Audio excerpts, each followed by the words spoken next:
Maayong buntag sa tanan, mo ni siya no akong drinks nga gi-order iced tea. And mo ni siya ang breakfast sa business class passenger sa Emirates.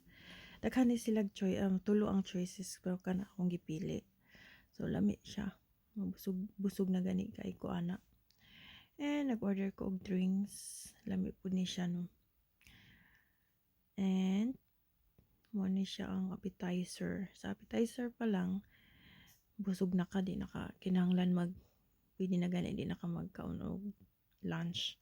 Kay mabusog na ka sa appetizer nila. Kay daghan na magud. And mo na siya akong gi-order lamb with rice. Sa ako adi kay ko lamian kay wa ko ni kaon na. Mo ni akong dessert. Lami pud na kay lang kanang dessert lami kayo. Katuro akong lunch wala na ko kay gikaon kay siguro lahi man og tag panglasa. So with cappuccino na siya no. And lami kay na siya mo na akong gi-order.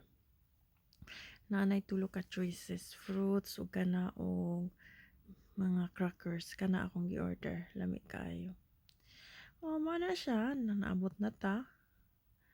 Ana sa Munich. And then